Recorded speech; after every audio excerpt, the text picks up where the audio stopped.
Well, hello and welcome to Being Catholic Media. Glad you have joined us, where I'm joined again with Glenn Hudson from the Message of Garabandal to pick up from where we left off on our last chat. So hello, Glenn. It's great to have you with us again today. I know you're a busy guy all the way over there in America, so thanks for joining us. Thank you, Carol, for having me on again. Oh, you're very welcome. Well, today we're going to just talk briefly about the apparitions themselves, how long they lasted, and I guess which were the most memorable ones.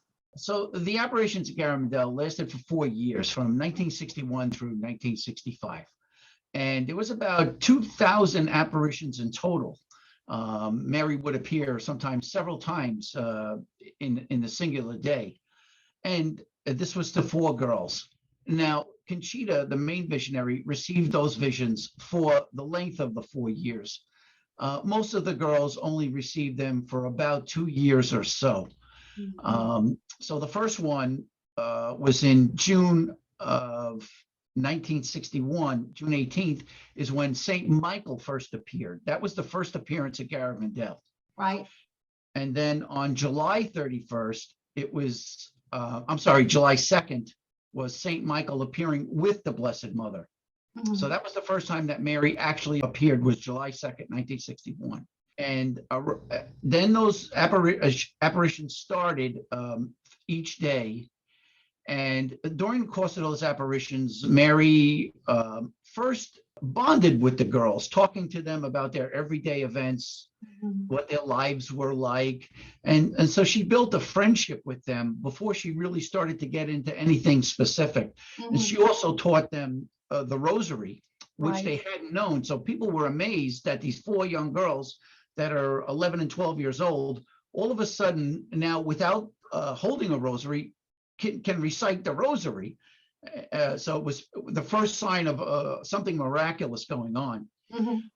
By June 31st, a lot of the apparitions' daily miracles started. And what I mean by that is the girls now would start to fall on the rocks. This is a mountain town that's just filled with rocks. So the first things that happened were they would fall either knee first or bodily onto these rocks and in an ecstatic state and feel no pain, reciting the rosary without having any. And then the doctors who were brought into the town by the local bishop started to test the girls in July.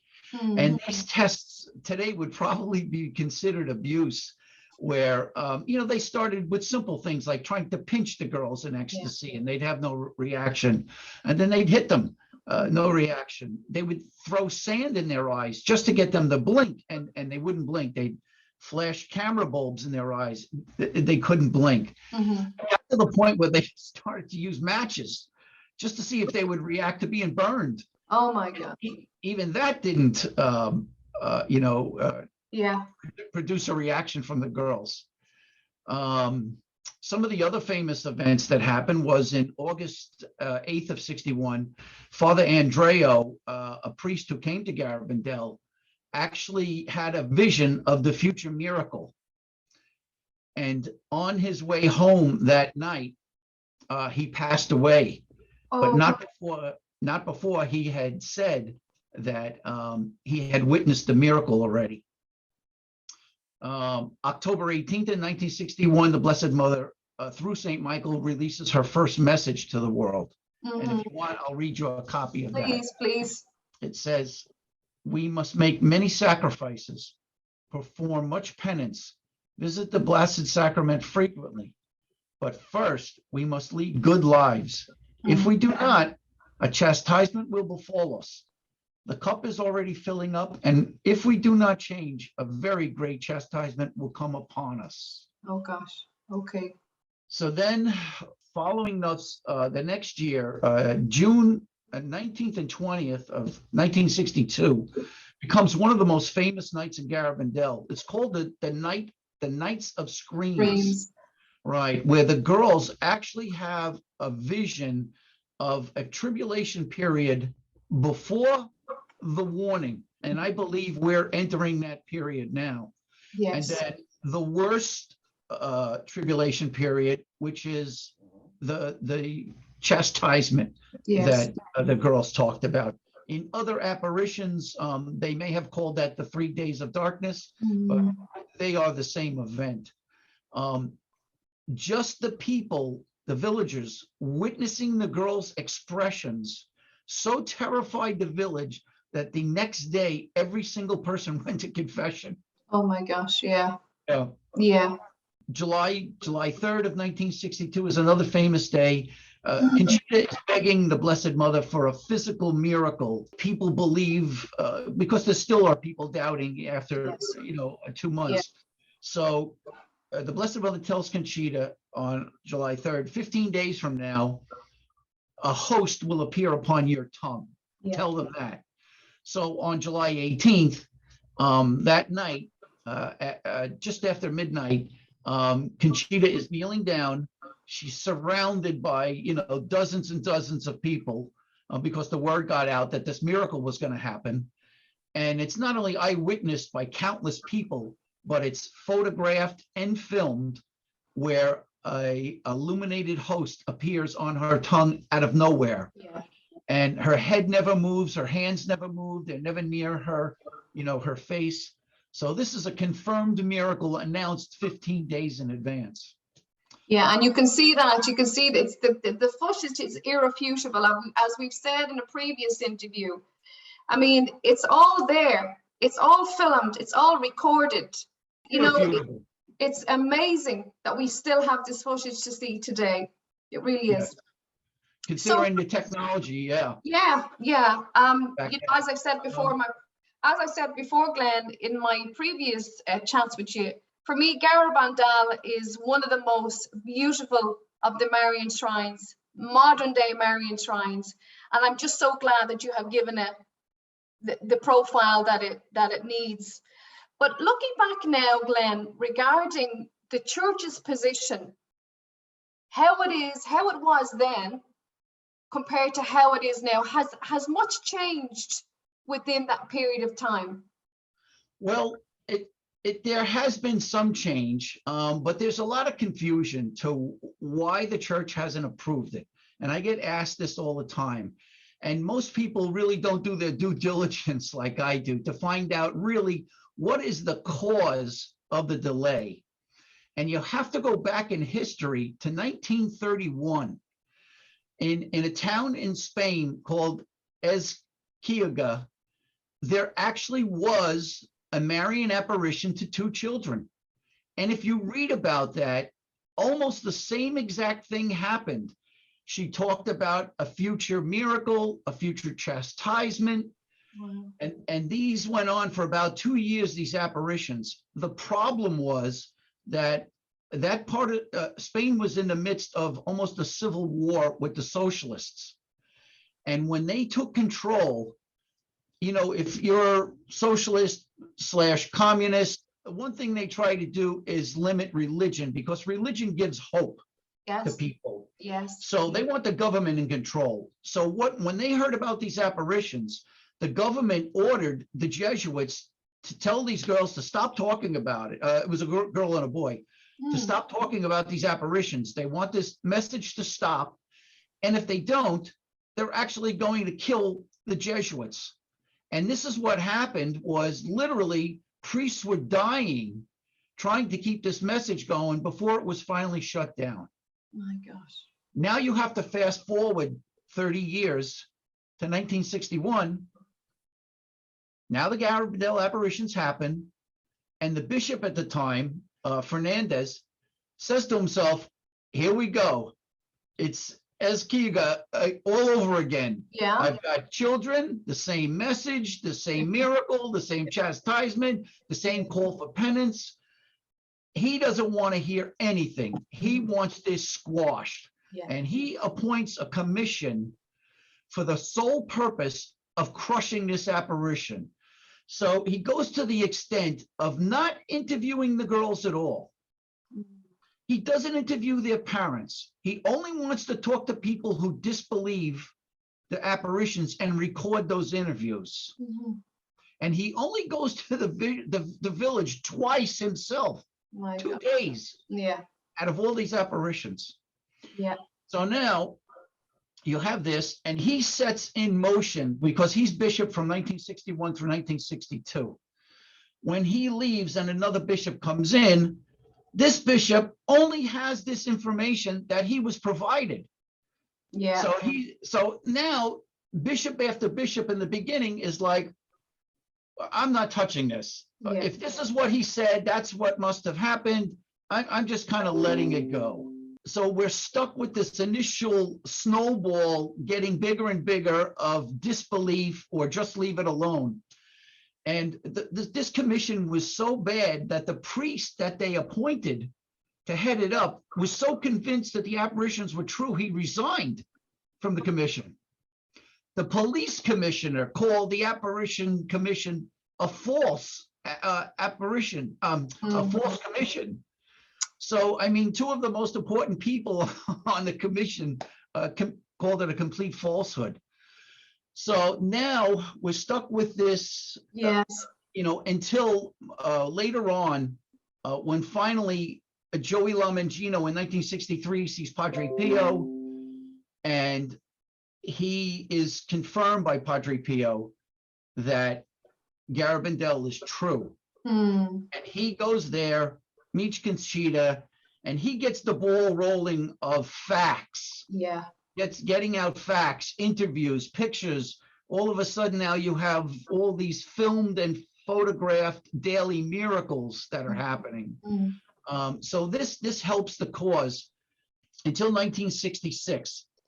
It's now snowballing in a good direction, and Pope Paul VI decides to call Conchita to the Vatican for an interview. And on January 12th, 1966, she's interviewed by, his people, his commission, if you will, for 2.5 hours. And they so believe her that Cardinal Ottaviani believes her and sets up a meeting with Pope Paul VI. And Conchita meets with her mother, and I think it was a friend who they brought with them, and they had a private consultation with the Pope. And he so believed her story that Conchita conveyed the future date of the miracle to the Pope. Okay. And do you know that date yourself? No, I do not. So she won't share that with you either. She has not divulged that to me, and only once in all the 30 years that I've known her, over lunch one day, did she actually ask me what my opinion of the date was, and I was wrong, obviously. Okay. And that subject was never brought up again. Okay, so so did she say it would be in your lifetime or anything like that? Would it be in her lifetime? We know it's in Conchita's lifetime, because she's going to give an 8-day warning of the miracle. So we know it's basically in our lifetime. Yeah.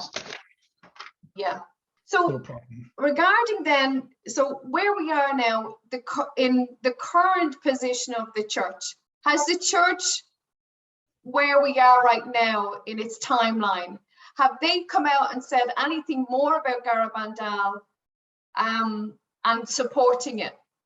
Well, the good news is that I told you earlier that the priest who headed up the commission that quit because he was so convinced, he actually later becomes the bishop of Santander, and a Bishop Del Valgallo. And in 1987, he starts his own commission, a true one, and that report is sent to the Vatican.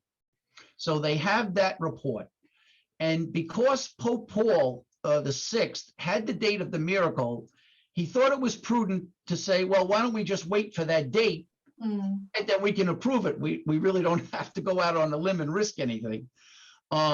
But as of lately, two of the bishops have actually been more favorable towards it.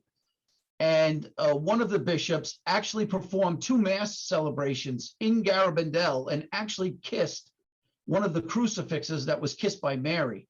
So that action in and of itself shows, a changing of the mindset. Yeah. And that they're a little bit more accepting now. And the truth is coming out about all of the early shenanigans that went on, that they tried to discourage the belief. And, So now people are a lot more open to it. You know, now if we look at what's going on in the world right now with Ukraine and Russia, how do you think that the Garabandal message plays in to all what's going on in the world right now, Glenn? Well, you know, Conchita told author Albrecht Weber in 1965 in an interview at her house that there were going to be three conditions before the warning. One would be a synod, and we obviously have a pretty famous synod already, even though they haven't met. Yes. It's already controversial. Yes. The second condition was going to be when communism returns. Now, in this 1965, this didn't make sense to Conchita and most people. They're saying, what do you mean? Where's it going that it's got to come back? Nobody would ever think that Russia would have been, you know, disbanded as the Soviet Union. Yeah. And now it's trying, and this is exactly what Putin is trying to do, is a reemergence of the Soviet Union by taking back Ukraine, you know, this land that was he considers his. And the a third condition that Conchita had laid out, in addition to the synod, when communism returns, is that the Pope would return from a trip to Moscow, and she said Moscow specifically. And then when he returns, there's going to be hostilities breaking out in Europe. And all of this is going to come to a culmination, and then the warning is going to happen. Right. Okay. So we've lots to look forward to then. Lots to look forward to. So I know you're very busy with this, the Message of Garabandal. Perhaps you can share with us what you're up to. I know you're doing a lot of stuff in different languages. You've got so many projects going on. Really, the Message of Garabandal has exploded, which for me tells you really about the fruit of this wonderful shrine. So tell us where you are right now with it all. Well, back in December, I had, I believe, somewhat of a message to kind of step things up a little bit. So I decided to increase the languages that I write in daily. So now I post in 12 different languages. So if you come to my English page on Facebook, it's called The Message of Garabandal. I will give you the links to the 12 different languages that I'm posting in every day, and each page gets the same information. So you'll it's consistent every single day. And those pages are interactive. And I don't know too many pages that any Garabandal apostolate has that are interactive every day and get answered your questions every day. And so tell me, do you have people working with you simultaneously? Obviously, people will speak different languages, and also I guess you had to organize. This must have been a huge, mean feat for you to do this, because obviously you'll have people doing all of this in different languages. Well, what I did was I used a couple of different search engines to find out which one produced the most accurate copy of the information I'm providing. Okay. Once I found that, then I went out and found two people that were fluent in English and that language itself. Okay. So what I do is when I post, I actually post it to one of these people. I made them administrators for that page, and I set up the page. I post it to them in English, and I say, make sure this translation is perfect. And so then they give it back to me. So a lot of this work is done the day before because of the different time zones. Yes. Like I'm in Japan, China, the Philippines. Those are 13, 14 hours ahead. So I have to prepare them the afternoon before, send them out, you know, have them translated, and then post them. So it's because it's actually the next day there. But that's how we try to keep all the information accurate. And this is the beginning. I really would like to more than double the amount of languages that I'm in now before the end of this year. You know, a lady has given you some task, Glenn. There's no doubt about that. But look, I know you're busy. So just before we go, have you anything, you know, a message of hope to give to people? Maybe those who you know, maybe don't believe that much in Mary or God. In light of what's going on in the world, we've had such crisis between the coronavirus and now we have the Ukraine and all this. What would you say to folk who may be feeling a wee bit depressed? their outlook is not so great because they feel, well, look at what have I got to look forward to? And now I have this warning coming upon us. So what would you say to people who feel that life doesn't offer a lot of hope for the future? Well, actually, there's a great hope, and it's called the warning and the miracle.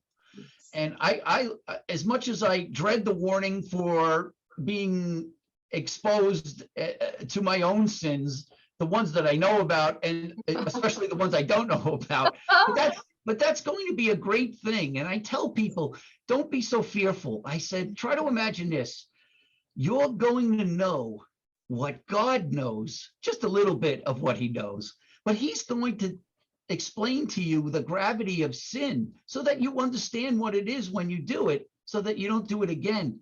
I said, imagine that. You're going to have some knowledge that God has. It's an unbelievable blessing. And then after that great blessing, you get even a better blessing, which is back at Garabandal.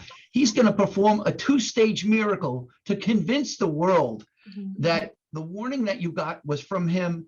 And really, this is the last chance for us to repent and change our ways, or else somewhere down the road, there could be a chastisement, a punishment. But at least he's giving us this. He's giving you the warning. He's giving you a physical miracle that's undeniable. So there's great hope for conversion in the world. And Jesus, in a locution to Conchita, actually told her that this warning and miracle, and especially the miracle, will result in the conversion of Russia. Oh, wow. So whatever's going on now, it's just part of prophecy. It's going to happen. We'll get through it. It won't be pleasant. We'll get through it. But at the light at the end of the tunnel is that Jesus promised Conchita that this will at least lead to the conversion of Russia. And if that can be solved, then there's got to be great hope for the rest of the world. Yes, and I also think it will bring us back to basics. It'll bring us back to God's divine will as to how he wanted to have life with us before the fall. And I think it will be a fantastic opportunity for us to start again with God the way that he originally intended for us, which was to live in harmony with him. So like you, Glenn, I wish that he would just usher it on. And like you, I'm kind of nervous about, what I have done or what I haven't done. But at the same time, I'm very excited about the future. And I want to thank you, Glenn, for what you're doing, because this is a remarkable project. And I'm so thrilled to see that Garabandal is getting what it so deserves. And I thank you for all that you're doing. And look, we'll keep in touch, of course. But in the meantime, the very best for all of your projects. And I pray and hope the Blessed Mother will continue to inspire you and bless you as you move on. She has. And thank you, because you're one of those blessings that she gave me, is being able to use this as a venue to reach out to people that I would never be able to reach out to. So thank you for helping me. Oh, you know what, Glenn, it's a privilege, and it's a privilege, like I say, to know you and to see what you're doing. So look, again, thank you, and we hope with this will reach as many people as possible in order to save their souls for now and for the future. Okay, so thank you. Thank you, and God bless all your viewers. Bye-bye. Pass the message around. Thank you. I will, of course.